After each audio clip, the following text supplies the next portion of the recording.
gabadhu waxay raacday saaxiibkeed si ay markii ugu horeysay ula kulanto waalidkiis. Waxay u malaynaysay inay yihiin reer baadiyo faqiiriin ah, laakiin isla marka ay tuulada soo gashay way naxday. Tuuladii waxaa ka buuxeen baabuuro qaali ah oo malaayiin dollar ku kacaya. Horteeda guriga saaxiibkeed waxaa yaalay gaari super ah oo 10 milyan lagu iibsado. Xitaa miiska ku yaalay deyrka guriga waxaa laga sameeyay alwaax dhif ah oo qiimihiisu yahay 6 milyan halkii $1. Gabadhu si wareer ah ayay u eegtay saaxiibkeed, waxayna bilowday inay ka shakiso aqoonsiga qoyskiisa. laakiin isagu lama yaabin haba yaraatee. Wuxuu xitaa ku yidhi dhammaan waxaas waa been abuur. Aabbihiisna wuxuu u iibsaday qurxin keliya. Markaas ayay gabadhii nasatay. Wax yar bayse ogeyd in aqoonsiga saaxiibkeed uusan ahayn mid sahlan. Aabbihiis dhab ahaantii wuxuu ahaa ninka ugu qanisan dunida. Isaguna wuxuu ahaa dhaxalka keliya ee shirkadda ugu weyn caalamka. Si ay u adkeeyaan dabeecaddiisa, waxay ku barbaariyeen baadiyaha tan iyo yaraantiisii. Xitaa isagu ma ogeyn cidda uu dhab ahaantii yahay. dadaalkiisa awgiis ayuu ku qalin jabiyey jaamacad caan ah, laakiin markuu dhammeeyey waxbarashada wuxuu doortay inuu noqdo delivery maadaama uu u malaynayay in mushaharku fiican yahay. Maalin maalmaha ka mid ah wuxuu helay amar gaar ah oo delivery ah. Waxaa la faray inuu gaarsiiyo fariin hambalyo ah oo ka timid saaxiibtiisii hore kuna socota ninkeeda mustaqbalka. Laakiin markuu goobta galay wuxuu arkay gabar la dhibaataynayo.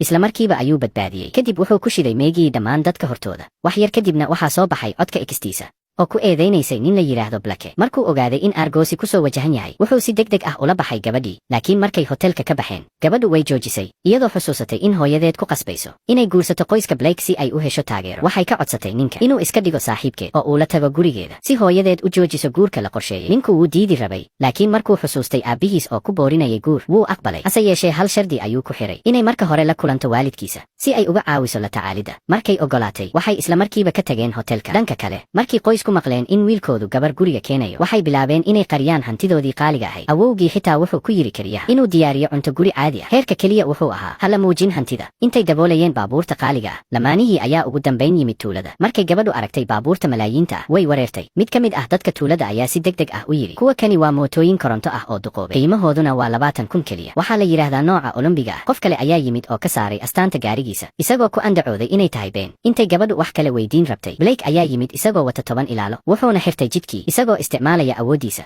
Wuxuu isku dayay inuu ku qasbo gabadha inay la joogto, laakiin ma uusan ogeyn in dhammaan ilaaladiisii ay hore u garaaceen dhalinyarada tuulada. Markuu Blake weli isku dayay hanjabaad, gabadhu qosol bay la dhacday. Ninkuna wuxuu u maleeyay in Blake maskax ahaan laga haysto. Wuu iska indhatiray hadalladiisa, wuxuuna gabadhii la aaday guriga, isagoo Blake kaga tegay cashar adag oo ay siinayaan dadka tuulada. Qaybta kale ma soo fasaxaa.